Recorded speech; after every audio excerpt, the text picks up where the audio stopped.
శ్రీ గురుభ్యో నమః. హరే కృష్ణ. దట్టమైన నల్లమల అడవుల మధ్యలో అందమైన శేషాచల కొండల మధ్య స్వయంభూగా వెలిసిన శ్రీ లక్ష్మీ నరసింహస్వామి అహోబిలం ప్రశాంత వాతావరణంలో ఉంటుంది. అహోబిల పుణ్యక్షేత్రం 108 వైష్ణవ దివ్య దేశాల్లో ఒకటిగా విరాజిల్లుతుంది. ఆంధ్రాలో కేవలం 2 మాత్రమే దివ్య దేశాలు ఉన్నాయి. అందులో ఒకటి తిరుమల కాగా రెండవది అహోబిలంగా చెప్పవచ్చు. సో ఈ క్షేత్రాన్ని రైలు రోడ్డు మార్గాల ద్వారా వెళ్ళవచ్చు. ఇది దిగువ ఎగువ అహోబిలంగా ఉంది. ముందుగా దిగువ అహోబిలంలో ఉండేటువంటి పావన నరసింహస్వామి దర్శనం.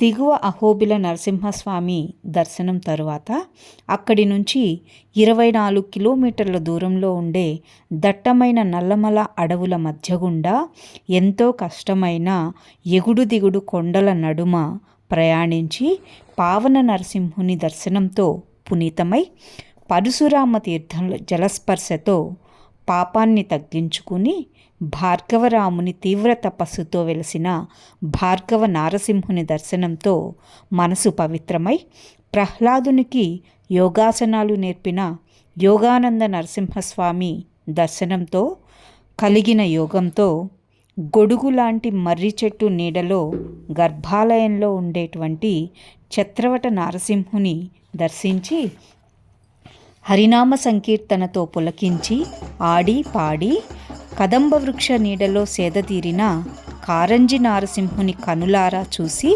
కాశీనాయన ఆశీర్వాదంతో ఆయన ఇచ్చిన ప్రసాదాన్ని తీసుకుని ఎంతో ప్రశాంతమైన మనసుతో హాయిగా సేదతీరి మరుసటి రోజు ఉదయాన్నే ఎగువ అహోబిల క్షేత్రంలో భవనాశినిలో స్నానమాచరించి ప్రధాన ఆలయాన్ని దర్శించి అత్యంత కష్టమైన దారి గుండా నల్లమల దట్టమైన అడవుల్లో కాలినడకన కూడా సరిగా లేనటువంటి దారి గుండా ప్రయాణిస్తూ దేవతలు ప్రహ్లాదుని భక్తికి మెచ్చి హిరణ్యకశిపుని సంహరించిన తరువాత నారసింహుని కోపం చల్లారకపోతే ఆయన కోపాన్ని తగ్గించడానికి దేవతలు అభిషేకం చేసినటువంటి గంగా జలమే ఇక్కడ భవనాశిని నది రూపంలో ప్రవహిస్తుందని పురాణాలు చెప్తున్నాయి. ఆ నది గుండా ప్రయాణించి 650 మెట్లు ఎక్కి అచల ఛాయమేరు పర్వతం మీద ఉండేటువంటి జ్వాలా నారసింహుని దర్శించి ఆత్మజ్వాలని శుద్ధి చేసుకుని తిరుగు ప్రయాణంలో ఎప్పుడూ లక్ష్మీలోలుడై ఉండే మాలోల నారసింహుని దర్శించి తరించి తరువాత వరాహ నారసింహుని సన్నిధిలో కాలక్షేప మండపంలో భగవంతుని స్మరించి తిరిగి దిగువ అహోబిలానికి చేరుకున్నాం. ఇంత గొప్ప అద్భుతమైనటువంటి క్షేత్రానికి మమ్మల్ని తీసుకుని వెళ్ళి ఈ అవకాశం ఇచ్చి భగవద్ దర్శనం కల్పించిన